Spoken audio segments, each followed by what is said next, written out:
मध्य प्रदेश शासन में कौशल विकास और रोजगार मंत्री, राज्य मंत्री स्वतंत्र प्रभार और सारंगपुर से विधायक गौतम टेटवाल के खिलाफ सारंगपुर के ही रहने वाले जितेंद्र सिसोदिया ने उनकी जाति प्रमाण पत्र को चुनौती देते हुए हाई कोर्ट में 11 जुलाई को अपने अधिवक्ता धर्मेंद्र चेलावत के माध्यम से याचिका दायर कराई है।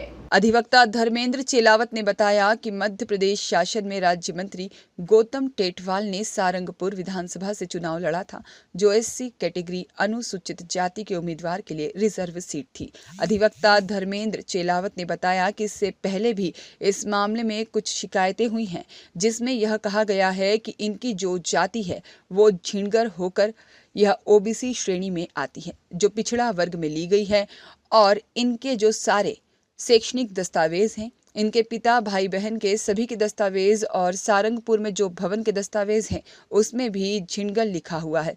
फिर इनके जितने भी रिलेटिव जो कि शिक्षा विभाग में रहे हैं उनके सर्विस रिकॉर्ड भी सूचना के अधिकार से निकाले गए, तो उसमें भी झिंगर जाति का उल्लेख मिलता है, जो कि ओबीसी की श्रेणी में आती है। लेकिन अचानक से विधायक गौतम टेटवाल ने झिंगर को चेंज करके मोची जाति कर उन्होंने सुरक्षित एससी सीट से चुनाव लड़ा। यह जांच का विषय है और फिर उसी जाति को आगे बढ़ाते हुए यह सारी सुविधा लिए जा रहे हैं।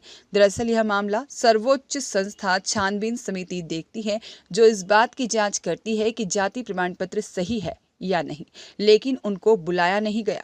और इसी तथ्य को माननीय उच्च न्यायालय के समक्ष चैलेंज किया गया है कि एक बार फिर से सारे दस्तावेजों के आधार पर जांच कर ली जाए। उच्च न्यायालय जो फैसला देगा उस आधार पर जो भी जाति है वह मानी जाएगी। बता दें कि याचिका पर सुनवाई अगले हफ्ते हो सकती है। देखिए, जो गौतम जी टेटवाल जो कि अभी वर्तमान में कौशल विकास रोजगार मंत्री हैं, मध्य प्रदेश शासन स्वतंत्र प्रभार, सारंगपुर से विधायक भी हैं, लेकिन उन्होंने अभी जो वर्तमान में जो कास्ट सर्टिफिकेट उनके लिए इशू किया गया है वो एससी कैटेगरी का है। लेकिन जो इनकी जो ओरिजिनल जो जाति रही है, जो डॉक्यूमेंट्स कहते हैं, वो जिनगर जाति रही है, जो कि ओबीसी श्रेणी में आती है, पिछड़ा वर्ग में आती है। तो इनका जो पुराना जो शैक्षणिक रिकॉर्ड है, इसके बाद इनके फोर फादर्स के जो भी रिकॉर्ड हैं, इनके फादर के हैं, इनके ग्रैंडफादर के जो रिकॉर्ड हैं, फिर इनके जो कुछ रिलेटिव्स हैं, इनकी सिस्टर है, कजिन सिस्टर है, अंकल हैं, जो कि गवर्नमेंट सर्विस शैक्षणिक विभाग शिक्षा विभाग में रहे हैं, वो सारे जो सर्विस रिकॉर्ड के दस्तावेज हैं वो सभी ये बताते हैं कि इनकी जाति जो रही है वो जिनगर रही है, जो कि ओबीसी श्रेणी में आती है।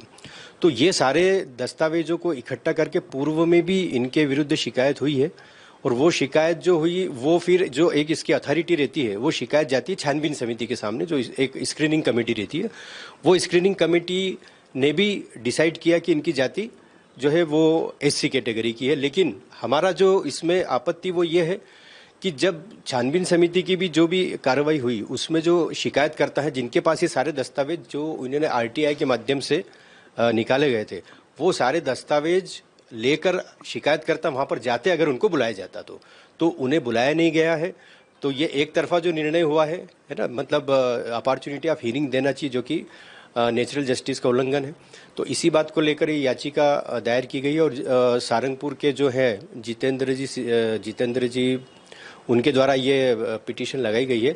उन्होंने भी शिकायत अभी वर्तमान में रिसेंटली शिकायत की है, उसको भी इस याचिका में आधार बनाया गया है कि ये जो कास्ट सर्टिफिकेट उनको एससी कैटेगरी का जारी हुआ है वो उसको निरस्त किया जाए। हाँ, जाति प्रमाण बिल्कुल, वो सीट जो है सारंगपुर की वो रिजर्व सीट है।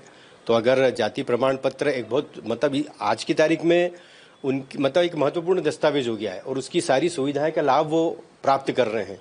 तो अगर ये जाति प्रमाण पत्र शिकायतकर्ता के आधार पर चूंकि गलत जारी किया गया है और वो ओबीसी श्रेणी में आते हैं, तो अगर ऐसी स्थिति बनती है या माननीय उच्च न्यायालय ऐसा कोई आदेश जारी करता है तो फिर वो चुनाव भी थोड़ा में परेशानी आ सकती है। हाँ, हाँ, उसमें भी ये प्रमाण पत्र लगाया था और उस समय भी चुनाव आयोग को जो वहाँ पे जो भी कांग्रेस के कैंडिडेट थे उन्होंने भी शिकायत की थी, जिसपे कोई भी कार्रवाई नहीं हुई थी। Dharmendra Chelawat, high court Indore. Bureau report, Satyagrah news, Madhya प्रदेश।